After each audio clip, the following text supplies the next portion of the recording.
أعوذ بالله من الشيطان الرجيم. بسم الله الرحمن الرحيم. لقد كان لكم في رسول الله أسوة حسنة. صدق الله المولانا العظيم. سیدنا حضرت عائشہ رضی اللہ تعالی عنہا سے مروی ہے کہ آپ صلی اللہ علیہ وسلم نے فرمایا کہ جو جمعہ کے دن ناخن کاٹے گا وہ دوسرے جمعہ تک مصائب سے محفوظ رہے گا۔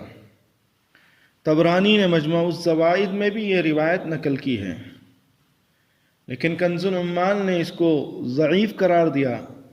بہرحال حضرت عبداللہ ابن عمر رضی اللہ تعالی عنہما سے مروی ہے کہ آپ صلی اللہ علیہ وسلم نے فرمایا کہ جو شخص جمعہ کے دن لب کاٹے گا، ہر بال جو گرے گا اس کے بدلے 10 نیکیاں اسے ملے گی۔ اور عبداللہ ابن عباس رضی اللہ تعالی عنہما سے ایک مرفوع روایت ہے کہ جمعہ کے دن ناخن کاٹنا شفا ہے، بیماریوں سے نجات دلاتا ہے۔ معلوم یہ ہوا کہ اللہ کے رسول صلی اللہ علیہ وسلم کی عادت شریفہ یہ تھی کہ جمعہ کے دن جمعہ کی نماز سے پہلے آپ علیہ السلام ناخن بھی تراشتے تھے، آپ علیہ السلام لب بھی تراشتے تھے، اور آپ علیہ السلام زیر ناف بھی بال صاف فرماتے تھے، اور جو ہیں آپ علیہ السلام جو ہیں بغل کے بال بھی جو ہیں صاف فرماتے تھے۔ اور فرمایا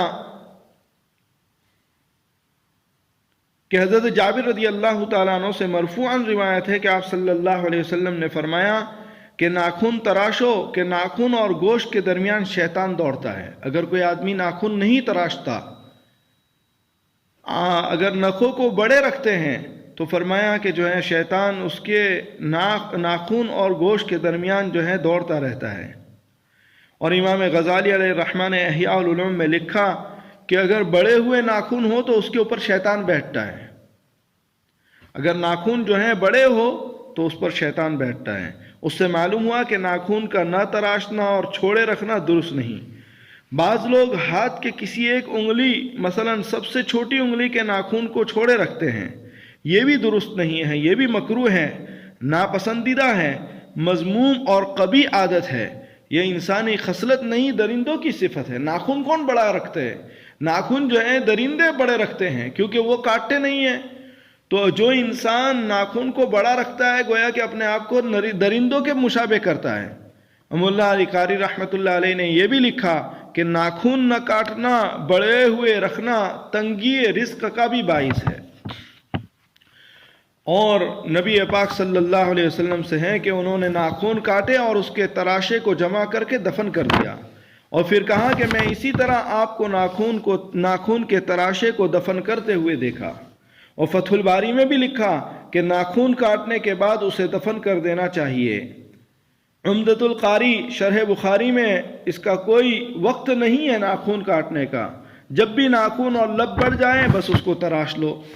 اور شرح مسلم میں امام نووی رحمۃ اللہ علیہ اور حافظ نے فتح الباری میں لکھا کہ اس کی کوئی حد متعین بھی نہیں ہے، جب بڑھ جائے کاٹ لے، اور جمعہ کے دن کاٹ لیا کرے، اس دن تنظیف کا حکم ہے۔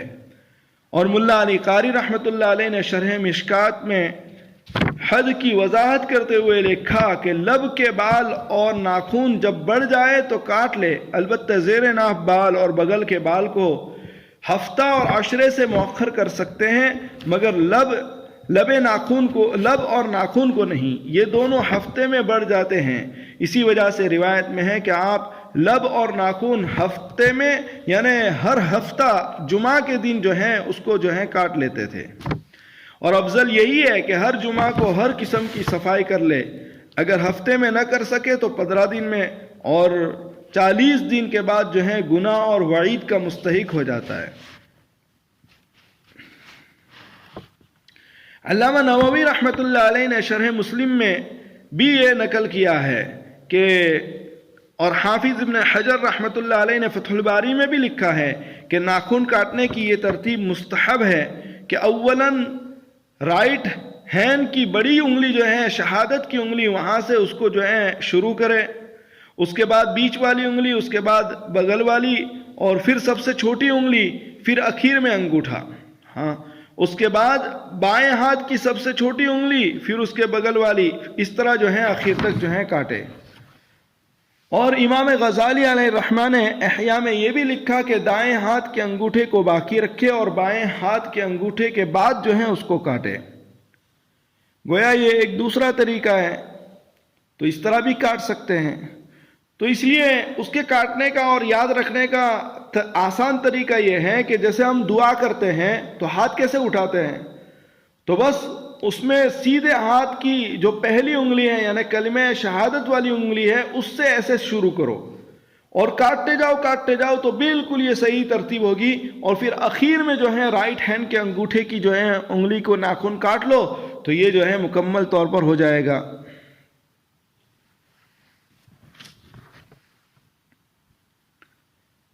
اور حافظ نے ناخن کاٹنے کا طریقہ دائیں ہاتھ کی چھوٹی انگلی سے شروع کرے اور بائیں ہاتھ کی چھوٹی انگلی پر ختم کرے۔ پیر کے ناخن کاٹنے کی ترتیب میں حافظ نے لکھا کہ دائیں پیر کی چھوٹی انگلی سے شروع کرے اور انگوٹھے پر ختم کرے، پھر بائیں پیر کے انگوٹھے سے شروع کر کے چھوٹی انگلی پر ختم کرے۔ خلاصہ یہ ہوا کہ ہاتھ کی انگلیاں مقدم ہوگی پیر کی انگلیوں پر، اور ہر ایک کا دایاں رخ پہلے ہوگا بائیں پر۔ شرع احیاء میں ہے کہ کسی طرح بھی کاٹے گا تو ناخن کاٹنے کی سنت ادا ہو جائے گی، البتہ مستحب طریقہ کاٹنے کا جو ہے وہی ہے جو ابھی ذکر ہوا۔ اور حافظ رحمۃ اللہ علیہ نے فتح الباری میں علامہ زبیدی رحمۃ اللہ علیہ اور شارح احیاء نے اتحاف میں علامہ شامی رحمۃ اللہ علیہ نے رد المختار میں ناخن کاٹنے کی ایک ترتیب لکھی ہے جو آشوب چشم کے لیے مجرب ہے۔ وہ یہ ہے کہ اولاً دائیں ہاتھ کی انگشت شہادت کے ناخن کاٹے، پھر چھوٹی انگلی کے بغل والی، پھر انگوٹھا، پھر بیچ کی انگلی، پھر چھوٹی انگلی، اس کے بعد بائیں ہاتھ کی انگلی۔ اس طرح پہلے انگشت شہادت، پھر چھوٹی انگلی کے بغل والی، پھر انگوٹھا۔ گویا کہ اس طرح اگر کوئی کاٹتا ہے تو اس کے جو ہے اگر اس کو آنکھ درد کرنے کی بیماری ہے تو اس سے بھی اسے نجات ہو جائے گی۔ اور علامہ شامی رحمۃ اللہ علیہ نے بھی لکھا کہ بھائی امام احمد رحمۃ اللہ علیہ نے اس طریقے کو مستحب قرار دیا ہے، لیکن یہ جو بات حافظ ابن حجر اور نے فتح الباری میں لکھی ہے اور شارح احیاء نے اتحاف السعادہ میں اور علامہ شامی نے رد المختار میں لکھی ہے، فرمایا یہ کسی حدیث سے ثابت نہیں ہے، اس لیے جو ہے اگر کوئی کرنا چاہے تو ٹھیک ہے لیکن ضروری نہیں ہے۔ اب ناخن کے متعلق چند آداب کہ ناخن جمعہ کے دن تراشنا بہتر ہے، افضل ہے، اعلیٰ ہے۔ ناخن کاٹنے کے بعد اسے دفن کر دینا مستحب ہے۔ غسل خانے اور ناپاک جگہوں میں ڈالنا مکروہ ہے۔ ناپاک جگہوں میں ڈالنے سے بیماری کا خطرہ ہے۔ جب آدمی اپنے ناخنوں کو ناپاک جگہ پہ ڈال دیتا ہے تو بیمار ہو جانے کا خدشہ ہے۔ ناخن کے تراشے کو ادھر ادھر نہ کرے تاکہ اس سے کوئی جادو نہ کر سکے، اس لیے ناخن کو کاٹ لینے کے بعد کہتے ہیں کہ سفید پوڑی کے میں اسے جو ہے بند کر لو اور بند کرنے کے بعد پھر اس کو دفن کر دو۔ اسی طرح دانت سے ناخن نہ کاٹے۔ لوگ جو ہیں دانت سے ناخن کاٹتے ہیں، فرمایا یہ دانت سے ناخن نہ کاٹے، اس سے برس کی بیماری ہوتی ہے، اس سے ایک بیماری ہے، فرمایا یہ برس کی بیماری جس سے سفید سفید ہو جاتا ہے، فرمایا یہ بیماری ہوتی ہے، اس لیے ناخن جو ہے دانت سے نہیں کاٹنا ہے۔ اسی طرح رات میں بھی ناخن کاٹنے میں، ہاں رات میں جو ہے بہت سارے حضرات کہتے ہیں بھائی رات میں، فرمایا رات میں ناخن کاٹنے میں کوئی قباحت نہیں ہے، ایسے اگر بڑے ہو گئے ہو تو کوئی قباحت نہیں ہے۔ ناخن خود بھی کاٹ سکتا ہے اور دوسرے سے بھی کٹوا بھی سکتا ہے۔ صرف مجاہدین کے لیے دارالحرب میں جو ہے ناخن کو بڑے رکھنے کی اجازت ہے، ورنہ عام حالت میں جو ہے فرمایا اس کو کاٹ ہی دیا جائے۔ اسی طرح مونچھوں کا رکھنا فرمایا جائز تو ہے لیکن اسلامی طریقہ نہیں ہے۔ اگر کوئی مونچھ رکھنا چاہے جائز ہے لیکن اسلامی طریقہ نہیں ہے۔ اسلامی طریقہ مونچھوں کو کاٹنا ہے، لب کا کاٹنا اور تراشنا اصل ہے۔ جب بھی زیادہ بڑھ جائے تو فوراً اس کو کاٹ دے اور تراش دے، اور کینچی سے کاٹنا یا تراشنا یہی افضل ہے۔ اس مقدار سے اتنی یعنی باریک کر دے کہ اس سے جو ہے کھال نظر آئے، اس طرح کاٹنا کہ ہونٹوں کے کنارے ظاہر ہو جائے۔ ہر جمعہ کو ناخن کاٹنا یہ افضل ہے، آدابوں میں سے ہیں۔ اگر جمعہ کو نہیں ہو سکے تو پھر 15 دن میں کر لیں۔ مسنون ترتیب سے ناخن تراشے اور ناخن کے تراشے کو دفن کرنا، ادھر ادھر نہ ڈالنا۔ تمام انگلیوں کے ناخن کو کاٹنا، کسی انگلی کو چھوڑنا نہیں۔ بعض لوگ چھوٹی انگلی کے ناخن کو چھوڑ دیتے ہیں، یہ بھی درست نہیں ہے، اسلامی طریقہ نہیں ہے۔ اسی طرح ناخن دائیں جانب سے شروع کرے۔ تو یہ گویا کہ ناخن کے کاٹنے کا طریقہ تھا۔ اسی طرح زیر ناب بالوں کے سلسلے میں رسول اللہ صلی اللہ علیہ وسلم کی تعلیم کیا ہے؟ حضرت ام سلمہ رضی اللہ تعالیٰ عنہ فرماتی ہیں کہ آپ صلی اللہ علیہ وسلم زیر ناف بال کو جو ہے صاف کر لیا کرتے تھے۔ اور حضرت انس رضی اللہ تعالیٰ عنہ فرماتے ہیں کہ رسول اللہ صلی اللہ علیہ وسلم استرا سے جو ہے بالوں کو زیر ناف بال کو صاف فرما دیا کرتے تھے۔ امام بیہقی رحمۃ اللہ علیہ نے بیان کیا کہ آپ زیر ناف بال اکثر مونٹتے تھے یعنی حلق فرماتے تھے، اور کبھی کبھی ٹیوب وغیرہ لگا کر جو ہے اس سے بھی صاف کر لیا کرتے تھے۔ لیکن حضرت عمر فاروق رضی اللہ تعالیٰ عنہ سے منقول ہے کہ آپ علیہ الصلوۃ والسلام اس کو جو ہے استرا سے صاف کرنے کو پسند فرماتے تھے۔ اور حافظ رحمت اللہ علیہ نے فتح الباری میں لکھا کہ سنت مرد اور عورت کے حق میں یہ ہے کہ استرا وغیرہ سے صاف کر لے۔ اور علامہ نووی رحمت اللہ علیہ نے بیان کیا کہ مردوں کے حق میں استرا بہتر ہے، اور عورتوں کے حق میں جو ہیں اسے ملم وغیرہ سے صاف کرنا چاہے تو اس سے بھی کر سکتی ہے۔ اور ابن دقیق العید رحمت اللہ علیہ اور حافظ ابن حجر رحمت اللہ علیہ کی رائے یہ ہے کہ اگر عورتیں جو ہیں زیر ناف بال میں استرا کے بجائے اگر وہ ملم یا ہرتال استعمال کر لے تو سہولت کے خاطر یہ ان کے لیے اچھا ہے۔ فرماتے ہیں کہ ہر 20 دن پر زیر ناف بال صاف فرماتے تھے آپ علیہ الصلوۃ والسلام۔ اور عبداللہ بن عمر رضی اللہ تعالیٰ عنہ کی مرفوع روایت تو یہی ہے کہ آپ صلی اللہ علیہ وسلم ہر جمعہ کو لبے بھی تراشتے تھے، ناخن بھی تراشتے تھے، اور زیر ناف بال بھی جو ہیں فرمایا یہ بھی جو ہیں صاف فرماتے تھے۔ اور بعض روایت میں آتا ہے کہ بغل کے بال آپ علیہ الصلوۃ والسلام 40 دن میں لیتے تھے، لیکن اکثر و بیشتر ہر جمعہ کو آپ علیہ الصلوۃ والسلام صفائی حاصل کرتے تھے، چونکہ تنظیف کا حکم ہے۔ اور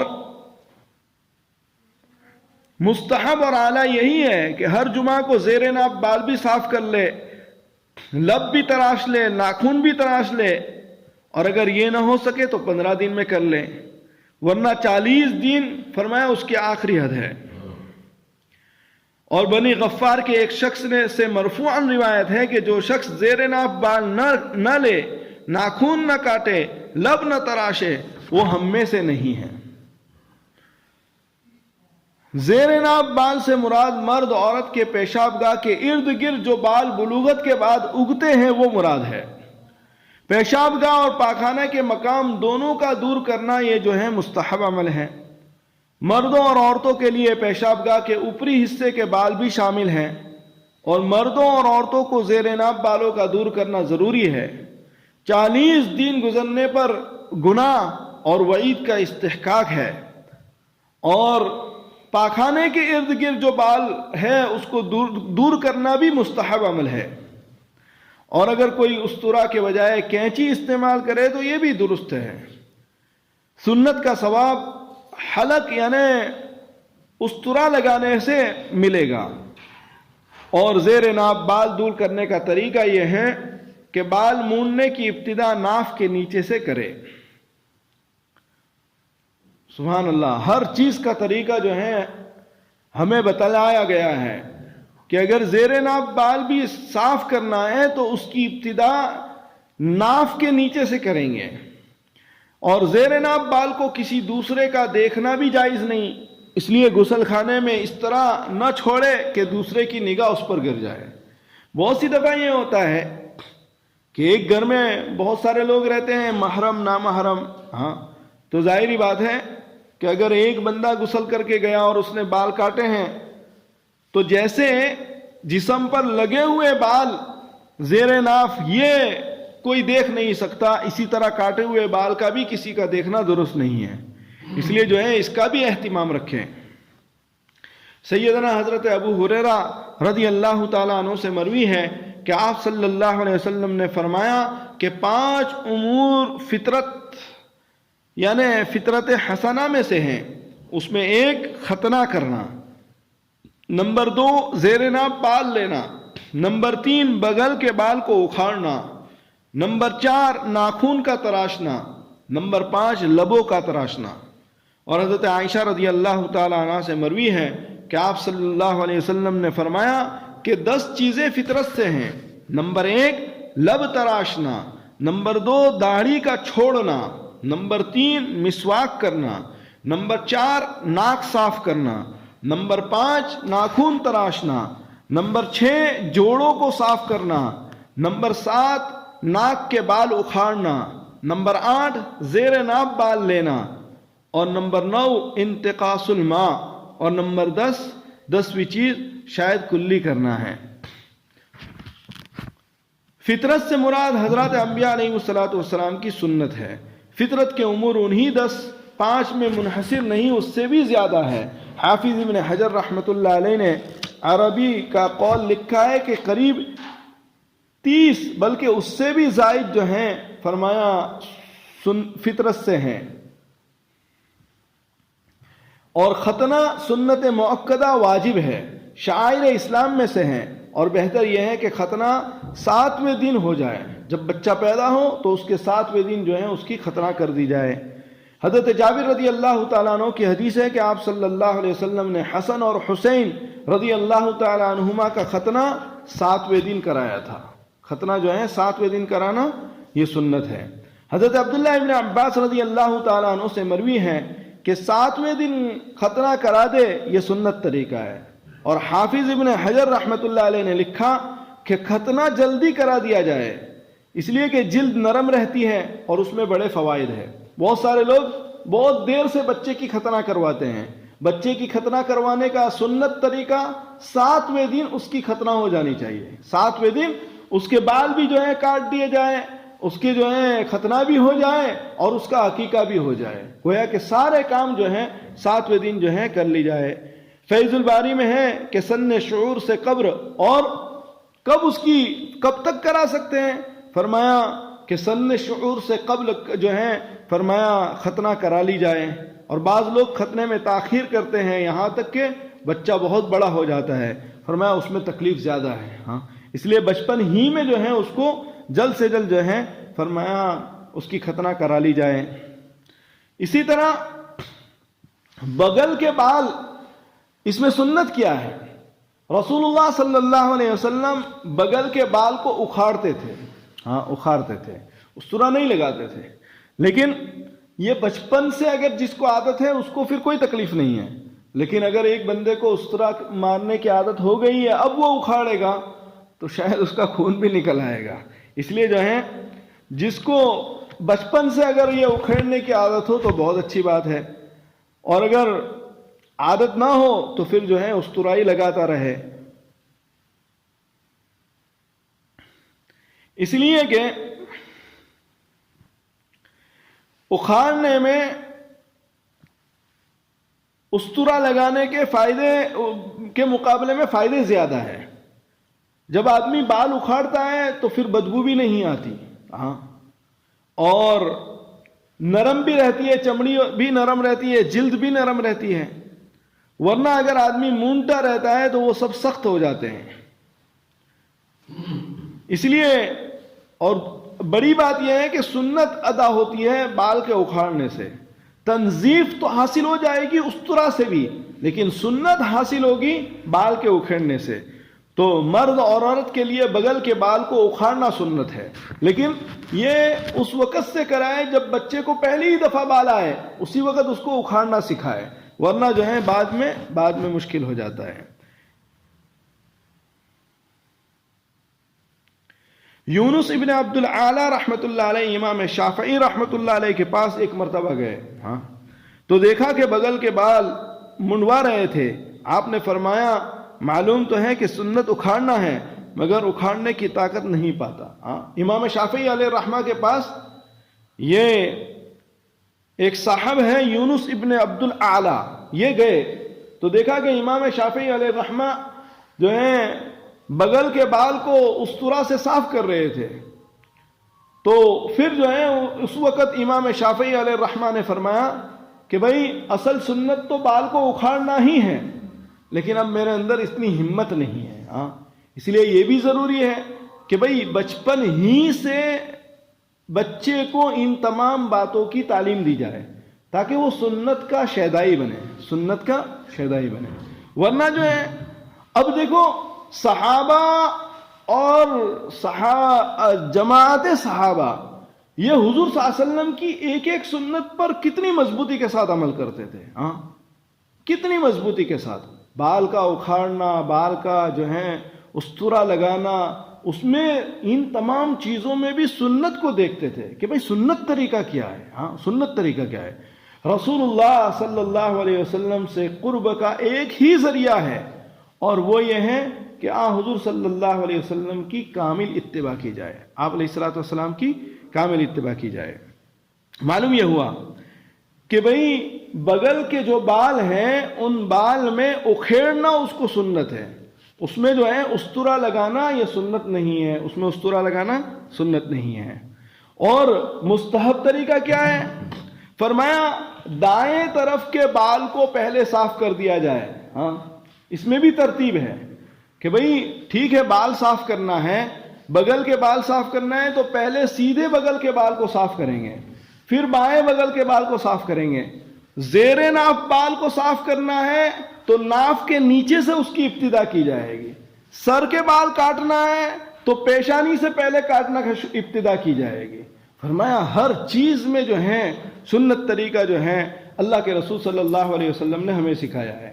اسی طرح ناخن تراشنا، تو ناخن تراشنے میں سنت طریقہ کیا ہے؟ فرمایا ناخن تراشنے میں یہ میں نے بتایا کہ اس طرح ہاتھ کر لیا جائے، اس طرح ہاتھ، اور پھر یہاں سے شروع کیا جائے، پہلا، دوسرا، تیسرا، چوتھا، پھر یہ پانچواں، چھٹا، ساتواں، آٹھواں، نواں، اور اخیر میں یہ ناخن کاٹ دیا جائے۔ یہ ہے ناخن کاٹنے کا مستحب اور سنت طریقہ۔ ہاں، یہ طریقے سے جو ہے ناخن اللہ کے رسول صلی اللہ علیہ وسلم کاٹا کرتے تھے۔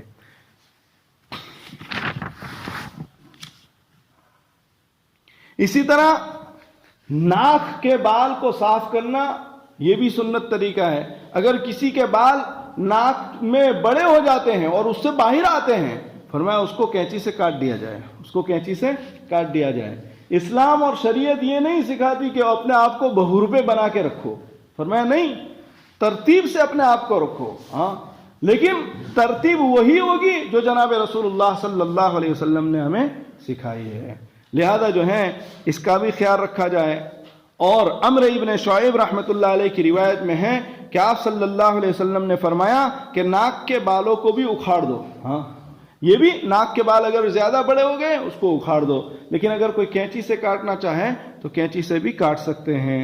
فرمایا لیکن جس کو عادت نہ ہو وہ کینچی سے کاٹ لے، اس لیے کہ اگر ناک کے بال اکھاڑنے جائے گا تو آبلے کی بیماری ہو جائے گی۔ ہاں، دیکھو اللہ کے رسول صلی اللہ علیہ وسلم یہاں تک بتاتے ہیں، ہاں، کتنی ساری چیزیں بتاتے ہیں۔ ناک کے بال کو بھی کاٹنا ہے یا نکالنا ہے تو کس طرح نکالنا ہے، کوئی جو ہے تکلیف نہ ہو جائے۔ معلوم یہ ہوا کہ بھئی ہمارے جسم پر ہمارا جسم ظاہری اور باطنی رسول اللہ صلی اللہ علیہ وسلم کے بتائے ہوئے طریقے کے مطابق ہونا چاہیے۔ اللہ تعالی ہم سب کو کہنے سننے سے زیادہ عمل کی توفیق عطا فرمائیں، اور اللہ رب العزت جو ہے ہمیں جناب رسول اللہ صلی اللہ علیہ وسلم کی سنتوں پر عمل کی توفیق عطا فرمائیں، سنت ادا فرمائیں۔